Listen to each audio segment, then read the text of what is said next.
Joe Burrow.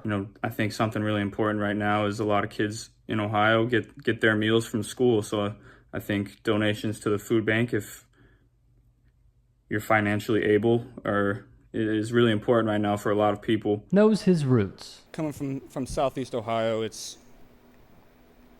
a very, very impoverished area, and the poverty rate is almost 2 times the national average, and there's so many people there that don't have a lot. And I'm up here for all those kids in Athens and in Athens County that go home to not a lot of food on the table, hungry after school. You guys can be up here too. And is viewed as a man of the people. So, Coach, if you'd like, we can take whoever wants to come to the Oval Office. We'll take pictures behind the Resolute desk. It's been there a long time, a lot of presidents, some good, some not so good. But you got a good one now, even though they're trying to impeach the son of a... Can you believe that? You believe that? Got the greatest economy we've ever had, Joe. As he couldn't be goated. They're trying to impeach the son of a... Can you believe that? You believe that? Got the greatest economy we've ever had, Joe. Into giving a stamp of approval to Donald Trump when the former president practically called on him to do so. And when this happened... Please, I can't breathe. The bystander cell phone video begins with police restraining a man on a Minneapolis street Monday night.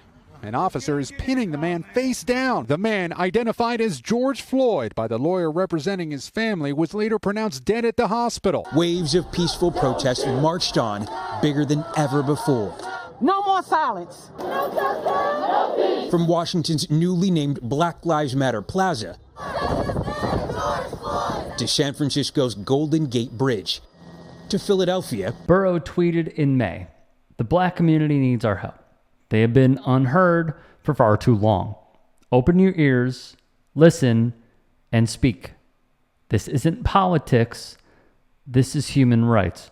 With Trump. Written by a nice reporter. Now the poor guy, you got to see this guy. Oh, I don't know what I said. I don't remember. His Twitter activity revealed so much about him. What came off as a sarcastic message, if one is reading between the lines, it would say, "So you're telling me a WWE Hall of Famer is now our president?" This was liked by Burrow. I know very well that speaking out about politics these days comes with risks. I can see the shut up and whistle tweets being fired off as we speak. But I also knew as soon as I was asked that it was too important as an American citizen not to speak up in an election of this magnitude.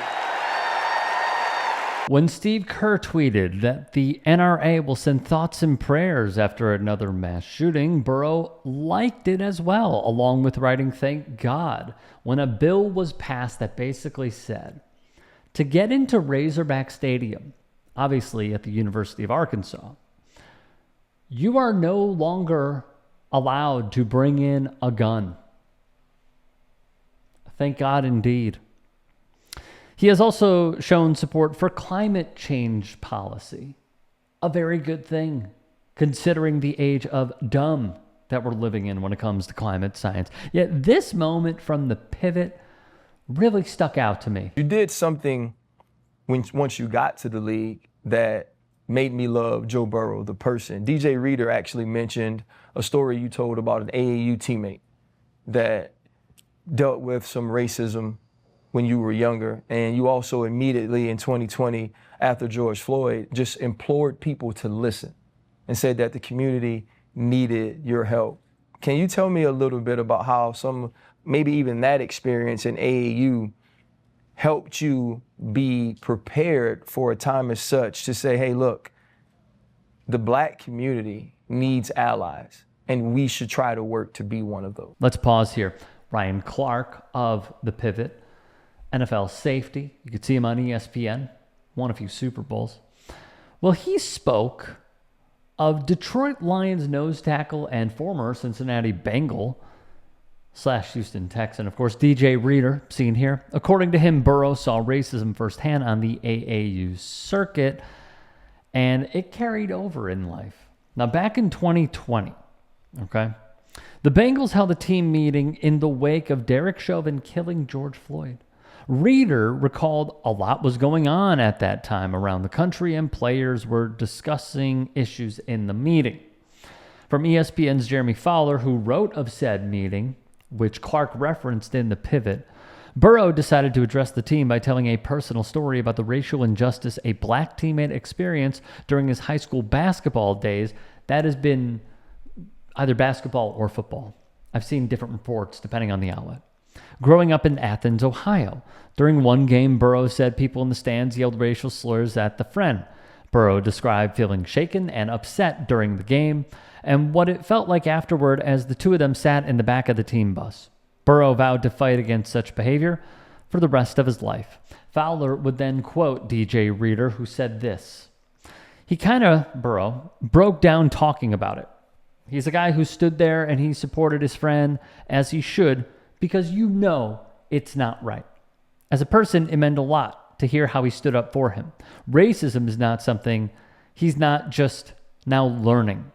A former staffer, and this was the big quote, former staffer with the team added, he won the team over real quick. Every leader has that moment. And that was the headline per se, no matter the outlet. Burrow wins team over with talk, or how Burrow won his team over. That was the major takeaway. And when asked about it and it being brought up, here's how Burrow reflected on it. Take a look. Yeah, I remember the story that I told. It was actually after a football game. Football game, okay. Yeah, and it was, growing up where I grew up, southeastern Ohio, Appalachia, it's a very underprivileged community. There's not a lot of black folks in that area. And so you see a lot of hate in certain places. That's not easy to see your friend going through something like that. And so that really affected me during that time. And so I've seen it from when I was little. And so when you see it affect somebody like that, I think you kind of have a different perspective on it than the majority of the population, I would say. Because I would say a lot of people haven't seen it and lived it, and that's not an easy thing to go through. And so I always just try to help in any way that I can.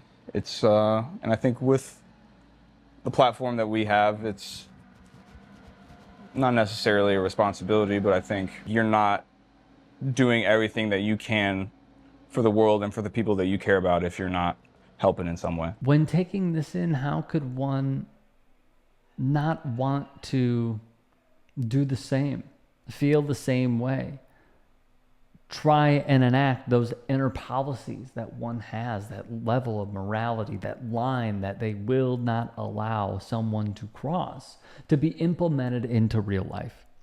So Fowler would catch up with Joe's father, Jim. And Jim would say the story his son told about those high school days and his friend is accurate. And that Joe told him about what happened the night after the game.